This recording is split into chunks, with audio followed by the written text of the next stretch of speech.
as a leader, we don't call ourselves directors. As a leader, I define success if I have achieved, made sure all my subordinates has achieved their goals and targets in life. Because my goal in life is for them to replace me later on. Yes. And then for me to move on as well to the next chapter of my journey. So that is for me success. The Global Filipino magazine, where we feature inspiring stories of our expats, Filipino expats here in the United Arab Emirates, especially here in Abu Dhabi. For this episode, our guest happens, we were talking earlier, and it struck me that there was an incident years back in the Philippines, and she was part of it. She'll be talking a little bit of that later on. She's been with the industry of hotel industry for 2 decades, and here in this brand, Dusitani Abu Dhabi, she's been here for 4 years. Our guest, Ms. Marge De Leon da Costa. Ms. Marge? Hello, Joel. Good afternoon. Thank you for having me. It's our pleasure. Maraming salamat for taking a little bit of your busy schedule. Oh, no. Yes. Not at all. Anything for the Filipino community here in Abu Dhabi. That's really beautiful po, no? Ms. Marge, because you've been in the industry for 2 decades po. Like, in a nutshell, how would you describe it? You know, the hotel industry is a very exciting journey in anyone's career, because it's not a routinary job. Yes. So every day is a different situation, it's a different adventure. So every single day is a journey for all of us as a hotelier. So for me, that is why if you are planning to become rich, the hotel industry is not the industry for you. No. But if you are passionate in giving memorable experiences to guests, then this is the career path you should take. True.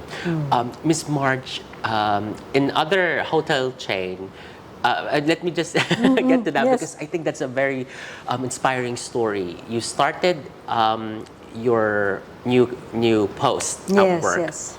At the same time, there was a big challenge. What was that? Please tell us that story. I cannot forget that day because that was my first day when I was promoted as a duty manager. So from supervisory level, I became a duty manager, my first managerial post. Yes. That was in that other chain. Yes. And that chain, there were a group of rebels who was trying to take over the hotel. Yes. Because the other hotel across that hotel was taken over already. Oh gosh, yes. So, and everybody was calling me as the duty manager. Yes. Imagine that was your first day. Yes, and I just arrived like 10 minutes before the start of my shift. And then I was running to my EAM rooms. His name is Marlon Hirsch. Mr. Hirsch, there is a situation outside. And he said, call code lockdown. So the entire hotel was on lockdown. So nobody can go in, nobody can go out of the hotel. Yes. But the thing about that hotel, it's all glass walls. So the other side of the wall were all the rebels who were heavily armed. And there was a armored truck. Yes. So A tank. a tanker, yes, a tanker.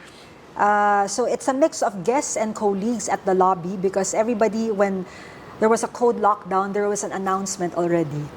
But everybody was in panic. I have to admit we were not prepared. And we were very fortunate enough that our VP general manager at that time stepped up and went out alone, unarmed, and quietly spoke with the rebels. Correct, yes. After a 10-minute conversation with them, he went back to the hotel, spoke to all the ex-coms, and then we saw all the group of rebels left the hotel quietly. Yes. And nobody was harmed. That's a life and death threatening situation. Yes. Was that situation, how is it for you, ma'am? It was not traumatizing, although it was a learning experience for me in terms of how to handle emergency situations that we call in hotels lockdown. We had to calm down guests. Yes. That was the first thing that we need to do. At the same time, junior staff who were panicking and calling people. At the time, there was no cell phone yet. Yes. So it was just, again, nerve-wracking, but at the same time, you need to Do your job, yes. be poised. You cannot show that you are panicking. Sure. Otherwise, if the staff shows that you're panicking, then the entire hotel, including the guests, will be Yes. panicking as well. So it was, I had to control my emotions. Sure. And later, Although probably inside you were already shaking. oh yes, yes, yes. And then of course I had to be mature. But I was following the lead of my EAM rooms. So he was giving us step-by-step instructions on what to do with guests first, and then Yes. later on with the hotel colleagues. Sure. So, but it was again a great learning experience for both guests and colleagues at that time. Miss Marge, how would you describe yourself as a manager? You've been through different countries all over the world, we must say. Like, how would you deal with your staffs from different culture, and like up until now? Okay, if it's a new country that I was not assigned before, I have to make observations first. With these observations, I have to be very, very keen on what the culture, including the religion, because it's a sensitive subject, Yes. especially if it's a Muslim country. I've been assigned in 2 Muslim countries. The first one is here in UAE. The second one is Maldives. So, of course, on handling hotel colleagues, there is a bit of sensitivity that you will be using. Correct. But as Filipinos, it's innate for us to be very, very caring. So, very caring, and at the same time, you need to know and you need to make sure, even if you're caring, there are certain goals and targets that you need to achieve while you are posted there. So, you need to act like their big sister, you need to act like their mother at times, but there should be a balance. Yes. If there's no balance, then whatever reason you are there for, it will be unsuccessful. Yeah. So we always have to strike a balance whenever we deal with colleagues. But you cannot make and do and act on it immediately. You need to make observations first. And Correct, from yes. those observations, then you can make your action plans, whatever action Your plans. strategy, like as a manager. That's true. So you can achieve your targets and goals that's given to you by management. True. Ma'am, earlier when we were doing the pre-interview, you shared to me like battling certain issues being being a manager. One of which is racism. We don't want to like say which country where you experienced that, but how did you deal with that? Being a woman of color, how did you like deal with this kind of issue? In the beginning, it was very difficult because you are far away from your family. I was alone. That is one thing. Being an expat, everybody thinks that is, it's a life with full of luxury. It's a bed of roses, no? But it's the opposite, since family and friends are far away from you. But then again, you have to have this thick face in front of people you are working with. At the same time, you are still very professional. Yes. So it took courage and patience and resilience for me to overcome all these challenges. But then it will always be like that, especially for us coming from a third world country. Yes. And me being a woman, I'm not saying I'm used to it, although I try to be assertive in a way that I'm still very respectful. Correct.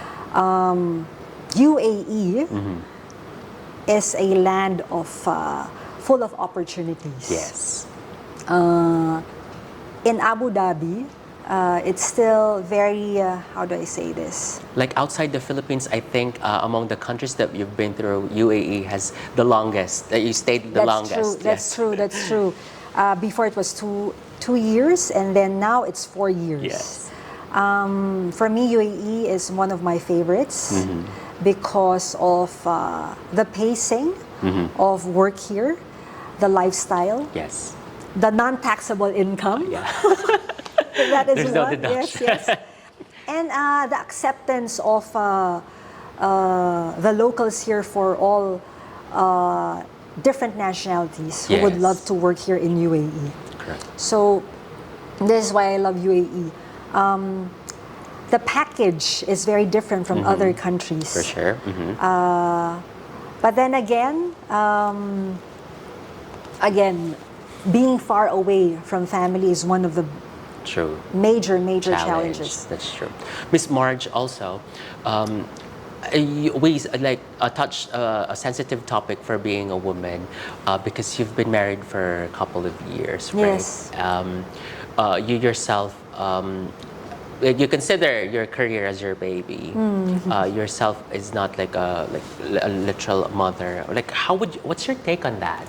Especially this is for Filipinos. This is a toxic trait. Yes. No, you're not a being- fulfilled woman if you don't have children. No. Yes, I get always bullied whenever I go home for reunions. I try to avoid my aunts, and I try to avoid my topic. Only my side of the family. But then again, I always tell my mom, and my mom is very supportive, that even if you're not a mother, I am a mother of all this How many colleagues. staff now? Yes. Hundreds. So and the way I treat them, they're not my children, but they're like my Yes. small brothers and sisters. And because since family is very, very much away, far away from us, every single day I go to work, I spend more than 8, minimum of 12 hours Yes. every day. I am with them. So if you cannot work harmoniously with them, what is the use of being in the hotel industry? Hotel industry is about people. Yes. I'm not saying that for all those women who doesn't have any children, it's a good thing. If you can, please do. But then again, don't look down on women who doesn't have, because it may be their choice. They may have their own valid reasons why they opt not to have children. Yes. But then again, we are all the same for those with children and without children. The thing about You're not lesser of a woman. You're not lesser of a person. no, yes, that is true. So, but it has its different priorities. Agreed. Because being a mother, I know it's a 24-hour job, and I've seen that with my cousins, my sister, my nieces. It's a very how do I Full-time job. It's a full-time job. It's a full-time job. But again, it's taken for granted most of the time. Yes. But then, Filipino society looks down on women who doesn't have children and looks down on people with careers. Yes. Which for us, we need to move forward and be more open-minded, because again, people may have their own reasons Agreed. why they opt not to have kids. Few more questions, Miss Marge. If you're not here in the hotel, how would you spend your day off? At home. What are your hobbies? I walk. I just do walking here at the back. Or if I really have the energy, I will go to the gym. But other than that, I will just be at home watching Netflix. What are your shows? Right now, I am watching the... no, it's not Netflix right now. It's Okay. Prime Video. Okay. Yes. I'm watching House and Law and Order. Oh, okay. Still serious. Yes, serious yes. drama. But very entertaining for me. Yes. What would be your message to those who are just starting their career? You're the director of rooms and you're handling from those housekeeping, from the housekeeping department, little of reception probably, who just started their career and probably wanted to be on your position or probably get promoted. What would you like them to know? Joel, I started as a front desk agent, and it's not an easy task to become where I am right now. It took years because I'm part of operations, so you need to know the nitty-gritty parts of being a front office personnel.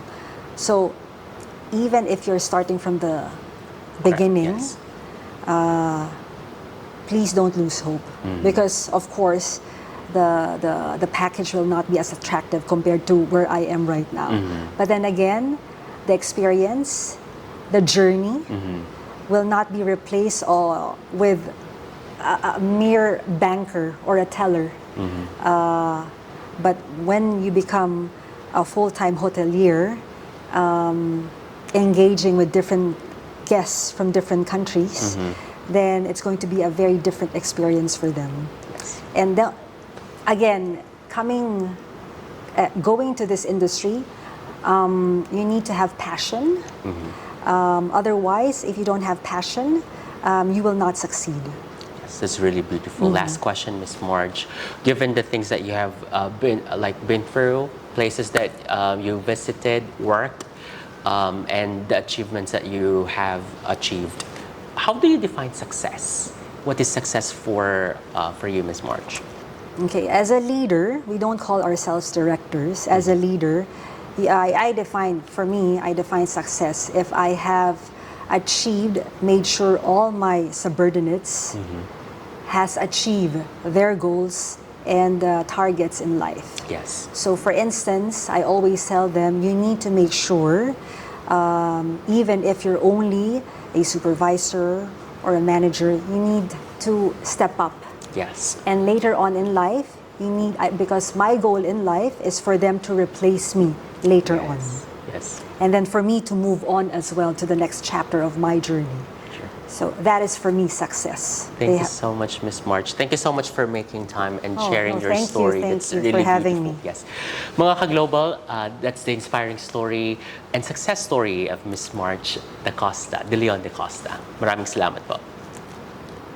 Oh, thank you. Salamat.